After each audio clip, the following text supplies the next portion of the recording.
Good day, everyone, and welcome to our class. This is Readings in Philippine History, and today our discussion will be concentrating on caricatures during the American colonial period. This is our E, and again, welcome and thank you for joining us in our discussion of caricatures in the American colonial period.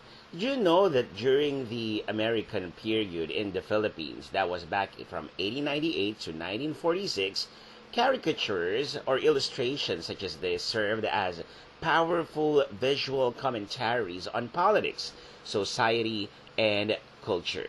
These are illustrations which could be editorial cartoons, or could be political caricatures, or it could be social commentary illustrations. At the end of our discussion today, you should be able to explain how caricatures were used as a form of political expression during the American colonial period. As I said a while ago, when we talk about these caricatures during the American period, this could be published in newspapers or in magazines that will be criticizing or are were criticizing American colonial policies, Philippine politics, and social issues. Now, these caricatures could also depict Filipino leaders, American officials, and politicians to convey opinions and criticisms, and these could be social commentaries that would highlight societal problems, say, for example, poverty, inequality, and cultural clashes. Now, there could be different themes and symbolism of this illustration. This could be critiquing the rule of the United States in their exploitation and cultural imposition in the Philippines, or these illustrations could portray nationalistic sentiments, cultural heritage, and resistance, or these would be addressing social issues like land reform, labor rights, and inequality, or these might illustrate conflicts between traditional Filipino values and American influences. Now, what we have to understand is the impact and legacy of these caricatures during the American colonial period. These caricatures sparked conversations on pressing social issues, and also they contributed to the growing Filipino nationalism and resistance at that time. And definitely, it influenced the Philippine visual arts, satire, and social commentary. Now, these caricatures, remember, have provided valuable insights into our own history, our politics, and culture during the American period in the Philippines. Now, let us do an exercise of these caricatures. Now, what do you think these caricatures would mean? First, now this illustration was published by The Independent back in November 27 of 1915. Can you guess what this illustration meant? Now this illustration give us a glimpse of a time when the American Governor General visited a school and the students pulled a carriage for him. Many did not like this act. They said that Filipinos were like animals who blindly try to please their master. Next, how about these caricature illustrated by the Philippine Free Press back in May 10 of 1919? Now this is the meaning of this illustration. Here's the second editorial cartoon featured in this presentation, and this was in the Philippine Free Press, year 1919. So what's happening here? No doubt, it's election time, and the artist tried to show how festive, at the same time chaotic, election was during the American period. Very much similar to how we do it today. At the right side, Precinto del Distrito, you'll see here a guy, a leader, whispering something to the other guy as if trying to influence his decision. At the left side, we see here a politician talking to a group of voters.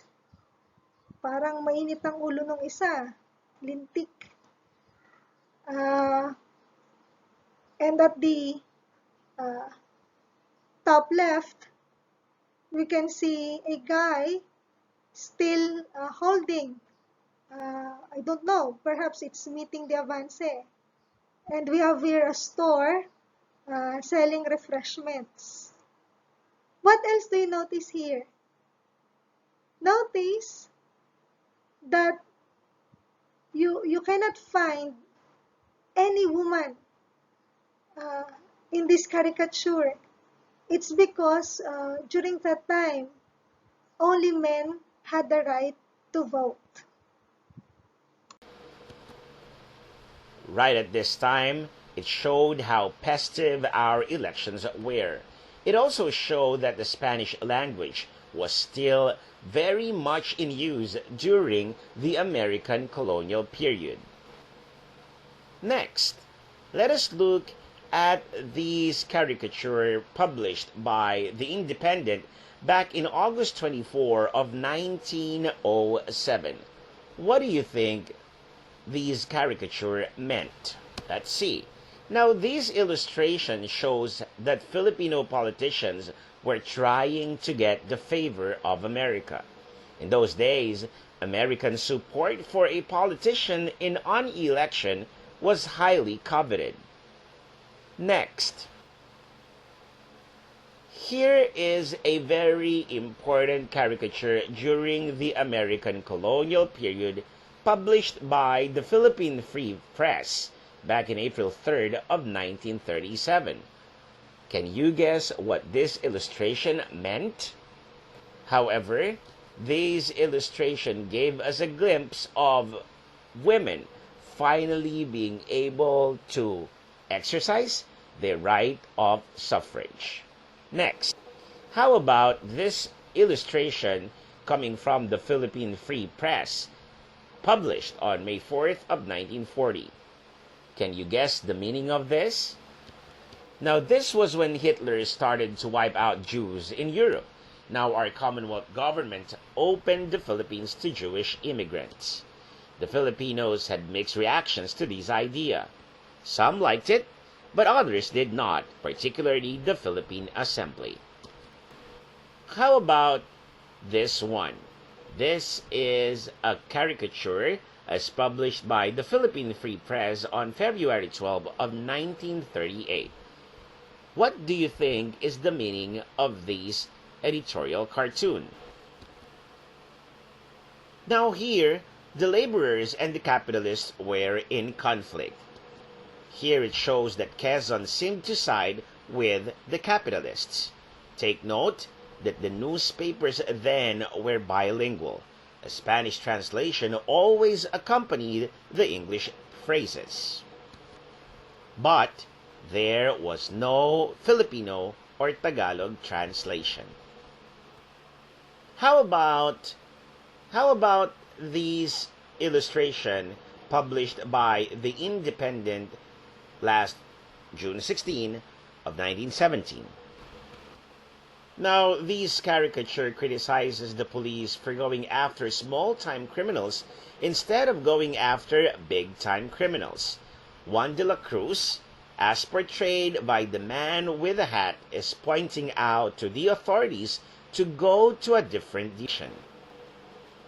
How about this editorial cartoon published by the Philippine Free Press?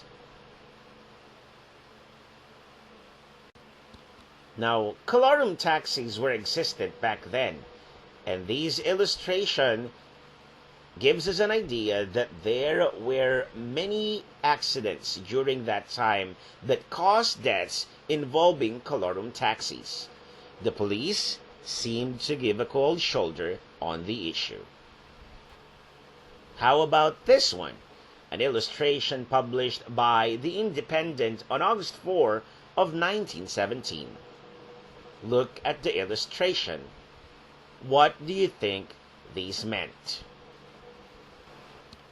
Now, co-ed classes where boys and girls were having the classes at the same time in single classroom were about to be introduced back then.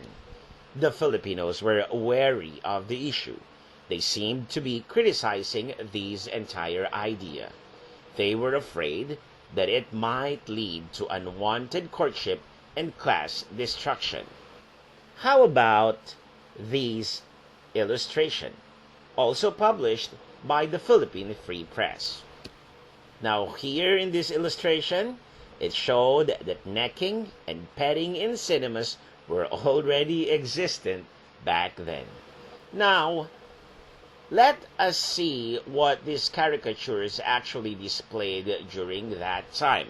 We have seen in the caricatures that, first, the character Juan de la Cruz was created during the American colonial period. In the caricature, we also saw that change was coming. Changes in society were common then, and the Filipinos were most often shocked or unprepared for this. Say, for example, co-ed education and women's suffrage. Also, there was a comparison between the then and now. Some issues we experience today were already existent then, like colorum taxis, petting in cinemas, police going after small fish instead of big fish, conflict of laborers and capitalists, festive and fraudulent elections, and extreme colonial mentality.